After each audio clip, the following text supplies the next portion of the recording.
आ गए तुम? चाय पानी लाऊं? एक मिनट। सविता, सविता। अरे उसे क्यों बुला रहे हो? मैं ले आती हूँ ना। तुम रुक जाओ, मुझे उससे कुछ बात करनी है, लेकिन तुम बीच में मत बोलना, चुप रहना। पर हुआ क्या है? वो मैं तुम बाद में बताऊंगा, तो चुप रहना। जी साहब, बुलाया आपने? हाँ सविता, तुम्हारी सैलरी कितनी है? 15,000 रुपये। 15,000? क्या हुआ साहब, हमसे कुछ गलती हुई है क्या? नहीं नहीं, तुमसे कोई गलती नहीं हुई है। बस अब से तुम्हारी सैलरी 15,000 नहीं 25,000 रहेगी। 25,000 रुपये? पर क्यों साहब? बात दरअसल ऐसी है कि अगर हम तुमको 25,000 रुपये सैलरी देंगे तो हमें 50,000 रुपये का फ़ायदा होगा। वो हमारे बॉस ने कहा है कि जिसके नौकर की सैलरी 20,000 से ज़्यादा होगी उसे टैक्स में 50,000 रुपये की बचत मिलेगी। तो अगर हम तुम्हें कम सैलरी देंगे तो वही 50,000 रुपये में टैक्स भी देना पड़ेगा। इससे अच्छा है कि हम तुम्हारी सैलरी 25,000 कर दें और 50,000 रुपये की बचत कर लें। ठीक है, जाओ अब तुम काम कर लो। ठीक है साहब, आपका बहुत बहुत धन्यवाद।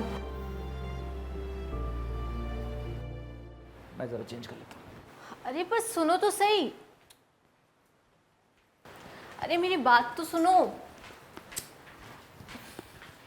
यार, मुझे कुछ समझ में नहीं आ रहा है।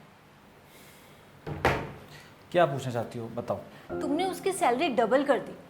उसने ऐसा क्या किया जो तुमने उसकी पगार बढ़ा दी? और हमारा टैक्स बचेगा। ये किसको पागल बना रहे हो? कौन सा टैक्स बचता है हमारा?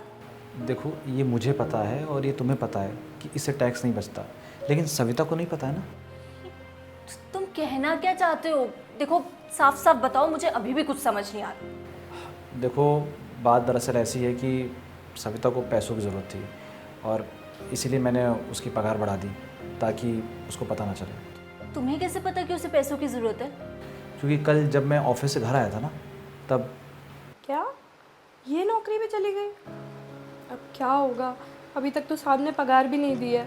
और वैसे भी मेरे पैसे तो सब माँ के इलाज में ही चले जाते हैं। बच्चों की स्कूल की फ़ीस भरनी है, घर का खर्चा देखना है। कैसे होगा ये सब कुछ?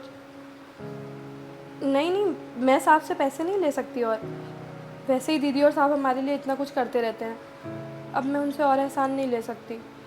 आपको ही अब कुछ करना पड़ेगा। जी।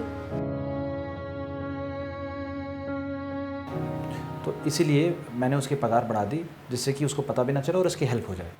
तुम्हें अगर उसकी हेल्प करनी थी तो सामने से भी तो कर सकते थे ना। ये टैक्स का झूठ बोलने की क्या ज़रूरत थी? पूजा, मेरे पिताजी हमेशा कहते थे कि मदद ऐसी करो कि एहसान ना लगे। अब देखो, वो चाहती तो सीधे आकर खुद से भी पैसे मांग सकती थी, लेकिन उसने ऐसा नहीं किया क्योंकि वो हमारा एहसान नहीं लेना चाहती थी। वो अपनी हक की कमाई खाना चाहती थी। अब इस तरीके से उसे लगेगा कि हमने अपने फ़ायदे के लिए उसकी पगार बढ़ाई है और उसकी हेल्प भी हो जाएगी। सही किया तुमने। I am really proud of you. चलो तुम चेंज कर लो, मैं खाना लगा देती हूँ।